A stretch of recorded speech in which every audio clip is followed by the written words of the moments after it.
Donald Trump is panicking this Sunday, folks, as his own top military generals are desperately trying to keep him completely sidelined in a frantic effort to stop him from uncontrollably escalating this catastrophic war. We are actively witnessing a historic, unprecedented crisis of military command. The Jerusalem Post just reported this morning that when the United States military executed that highly dangerous extraction mission of those two brave F-15E pilots who were violently downed over hostile Iran, the generals flat out refused to allow Donald Trump inside the Situation Room. Let that sink in for a moment. They locked the commander-in-chief out of his own command center during a live combat operation. Why? Because Donald Trump's psychological behavior was so incredibly erratic and so dangerously impulsive that the top military brass legitimately thought his presence would directly result in our troops getting killed on the battlefield. We are seeing that exact same unhinged, erratic behavior playing out again this morning on the global stage, as Donald Trump is once again frantically threatening to completely blow up Iranian bridges, essential civilian infrastructure, and heavily populated civilian areas if Iran does not immediately bow down and accept his dictatorial terms. He did that specifically to artificially manipulate the global stock market on Friday afternoon.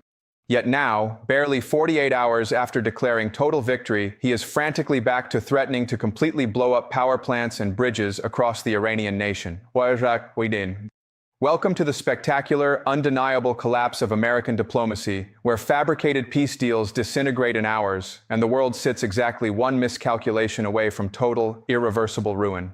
To truly comprehend the sheer, staggering magnitude of the geopolitical and psychological whiplash we are actively experiencing today, we must forensically dissect the catastrophic sequence of events that transpired over the last 48 hours. The immediate tactical result of Donald Trump's profound diplomatic arrogance and blatant market manipulation is a scene of unprecedented, panicked maritime chaos in the Middle East. After Donald Trump stubbornly continued with the suffocating naval blockade of the Persian Gulf and aggressively threatened Iran with total destruction, the Iranian military apparatus executed a decisive, ruthless countermove. Iran explicitly stated to the international community that they were absolutely not going to allow commercial ships to cross through the Strait of Hormuz, not even on a strictly limited, highly monitored basis through the coordinated routes managed by the Islamic Revolutionary Guard Corps. The absolute, undeniable reality on the actual ground today is that the Strait of Hormuz is fully, completely closed to the world once again. Furthermore, Iran has publicly and humiliatingly rejected absolutely all of Donald Trump's fabricated claims of an American victory. Tehran explicitly denied that they had fully surrendered to the United States. They aggressively rejected the American president's bizarre claims that they would willingly give up all of their enriched uranium and allow the United States to control the vital waterway. They absolutely, unequivocally rejected the notion that they would no longer financially and militarily fund their various powerful regional proxy groups, explicitly including Hezbollah and the Houthis. Every single pillar of Donald Trump's supposed historic peace deal has been systematically demolished by the regime in Tehran. Because his fabricated narrative has violently collapsed, Trump is resorting to horrific and illegal threats. As we rapidly approach the beginning of this next crucial week, Trump is effectively declaring that it is going to be destroy bridge, destroy hospital, and destroy civilian infrastructure day across the Middle East if Iran doesn't immediately bow to his broken, non-existent deal. And who exactly is the administration sending to secure this impossible, blood-soaked diplomatic agreement? We are learning that in a few days, a deeply unqualified, amateurish diplomatic delegation consisting of Steve Witkoff and Jared Kushner claim they are going to be traveling to Islamabad, Pakistan. Their stated goal is to desperately hold another round of high-stakes negotiations with the highly capable, deeply entrenched Iranian diplomats. But even the fundamental composition of this American negotiating team is shrouded in absolute, embarrassing chaos and internal White House dysfunction. The administration claims Vice President J.D. Vance will absolutely not be a part of this critical delegation. Vance is actively being sidelined and completely humiliated by Trump on the world stage. This internal administrative mutiny is made infinitely worse by the fact that numerous top Trump cabinet members went on the Sunday morning political talk shows this very morning and confidently, falsely claimed that J.D. Vance was indeed going to be showing up in Islamabad alongside Witkoff and Kushner. For example, Trump's own Energy Secretary, Chris Wright, sat on national television and explicitly stated to the American public that the vice president has been leading these critical negotiations from the very start. Yet, at the exact same time that the Energy Secretary was speaking on television, Trump was telling a completely different, highly contradictory story. Donald Trump is desperately running around, panicking like the absolute loser that he is, actively calling different media outlets to serve as his personal stenographers. He personally called Jonathan Karl of ABC News this morning and explicitly told him that based on Secret Service security issues, J.D. Vance is not going to be able to join Witkoff and Kushner in Pakistan. Trump claimed that the Secret Service did not feel comfortable having the vice president travel to Pakistan on a mere 24 hours' notice. Trump claiming that J.D. Vance is not going for security reasons makes absolutely very little sense to any seasoned intelligence analyst, especially when his own hand-picked cabinet is completely in the dark. These people possess zero organizational discipline. They fundamentally do not know what they are doing, and they are all acting like a bunch of completely uncoordinated idiots. Because of this staggering American incompetence, the Iranians are issuing their own unyielding, highly specific ultimatums. The Iranian government is explicitly stating that they are absolutely not going to even show up to the diplomatic talks in Islamabad if Donald Trump continues to utilize this horrific, violent rhetoric and aggressively continues the suffocating naval blockade of the Persian Gulf. Iran essentially told the White House that they do not know what he is talking about, and they are not showing up to Islamabad for any more talks as long as Washington continuously keeps on misrepresenting their actual negotiating position to the global press. Furthermore, Iran explicitly demands that the United States must agree to strictly negotiate within the confines of the 10-point framework that Donald Trump had previously agreed to. We already know with absolute certainty that these upcoming negotiations in Pakistan are going to be a colossal, embarrassing failure. If the American delegation is comprised merely of Witkoff and Kushner, and if Donald Trump continues to utilize this deranged, violent rhetoric, it is fundamentally impossible to reach any sort of peaceful diplomatic resolution. Despite the total collapse of his diplomatic leverage and the complete, undeniable closure of the Strait, Donald Trump took to social media early this morning to post a completely deranged, terrifying manifesto. It is filled to the brim with more horrific threats regarding the complete destruction of sovereign bridges and vital civilian infrastructure, essentially screaming that he is going to kill them if the Iranians do not immediately negotiate on his completely fabricated terms. In his morning message, Trump furiously complained that Iran had actively decided to fire live bullets yesterday directly in the Strait of Hormuz, which he labeled a total violation of our supposed ceasefire agreement. He explicitly noted that many of these aggressive Iranian munitions were intentionally aimed directly at a friendship vessel and a commercial freighter flagged from the United Kingdom, adding childishly, "That wasn't nice, was it?" He then confirmed that his representatives are traveling to Islamabad, Pakistan, and will arrive tomorrow evening for negotiations. He expects the world to blindly believe his completely baseless claim that the United States loses absolutely nothing. And then, his public rhetoric descended into sheer, terrifying delusion regarding the flow of global energy, claiming, "In fact, many ships are headed right now to the US, Texas, Louisiana, and Alaska to load up complements of the IRGC." Always desperately wanting to project the image of the invincible tough guy to his political base, Trump declared, "We're offering a very fair and reasonable deal." He then issued a horrific, apocalyptic threat to the Iranian regime, demanding they take the deal, because if they don't, the United States is going to knock out every single power plant and every single bridge in Iran.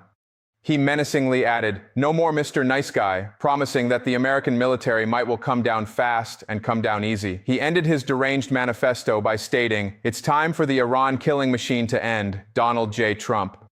The terrifying reality of this unhinged military escalation was fully confirmed during an incredibly alarming Fox News broadcast. A reporter on the network stated that they had just spoken directly with President Trump for about 20 minutes, and Trump explicitly told them that if Iran does not immediately sign this fabricated deal, the whole country is getting blown up.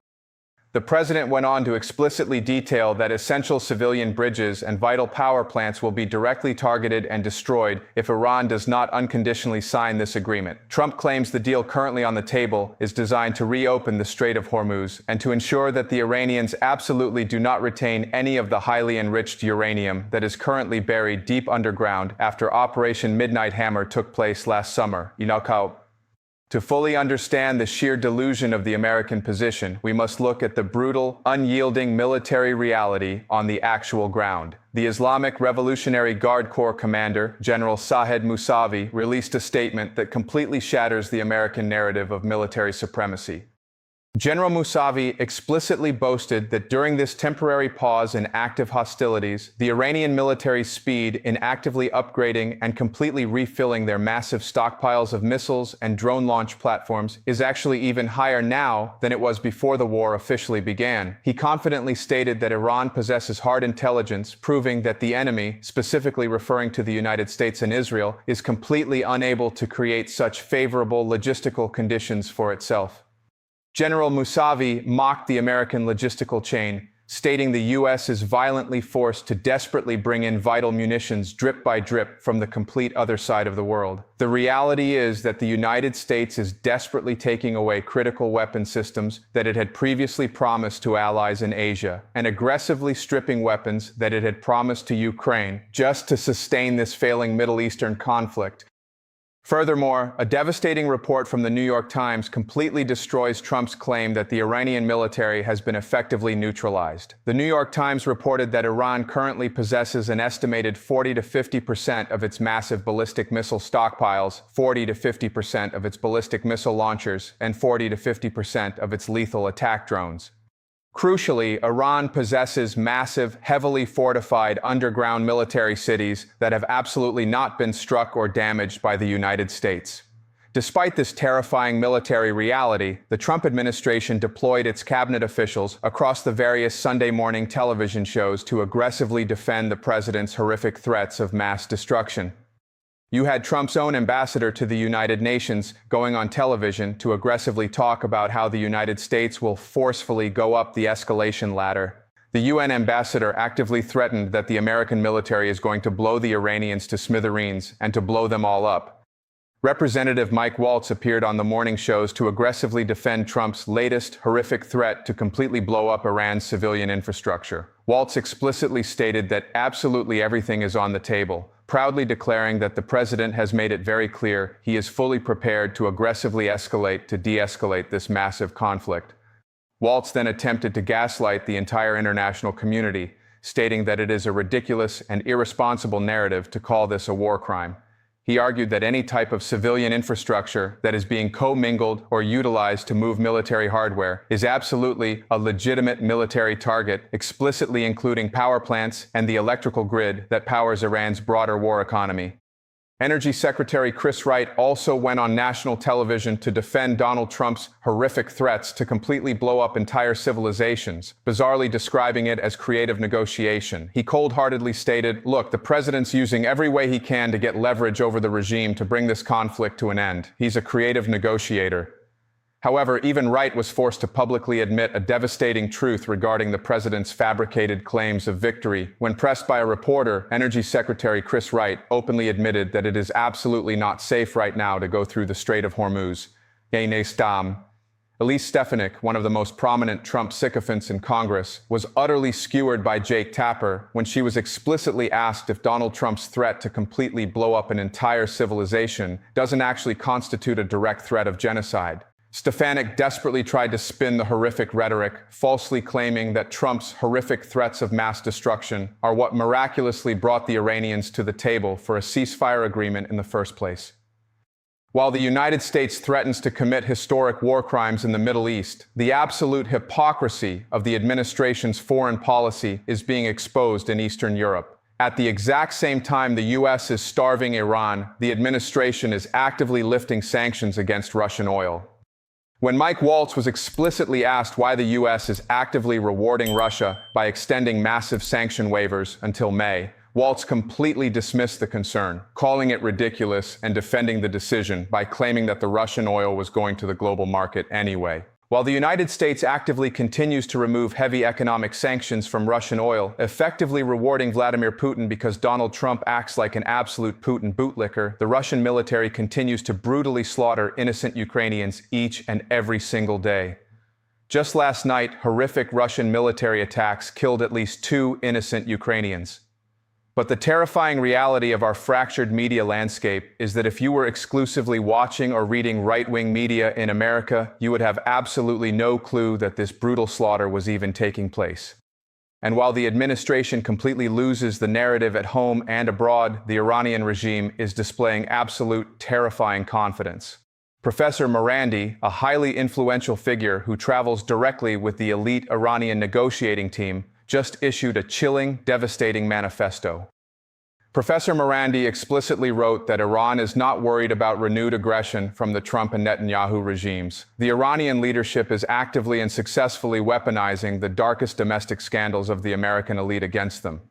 Professor Morandi explicitly referred to the American and Israeli alliance as the Epstein Coalition, claiming that this corrupt, compromised coalition is actively planning an even more destructive regional war. He issued a terrifying absolute guarantee to the international community that Iran will strike back very hard.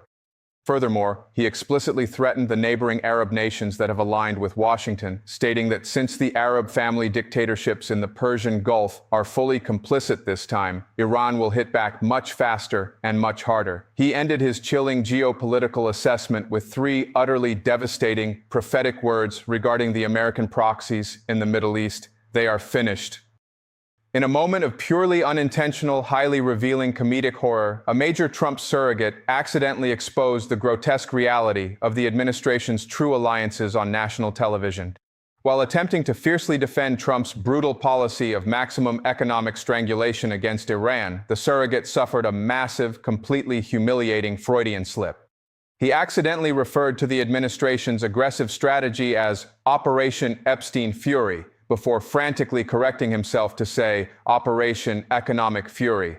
The absolute fact that the dark, horrific specter of Jeffrey Epstein is so deeply embedded in the subconscious of Trump's most ardent defenders that it accidentally slips out on live television during a discussion of Middle Eastern warfare is truly a terrifying testament to the absolute moral rot at the very core of this entire administration.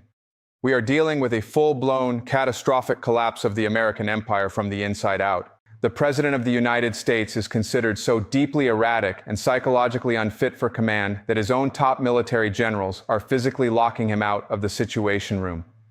The supposed historic peace deal has violently evaporated, replaced by a fully closed Strait of Hormuz and undeniable threats of genocide. The American diplomatic delegation is in embarrassing shambles, and the global energy markets are bracing for an unprecedented shock, or the grand illusion of American geopolitical supremacy has been completely and irreversibly shattered.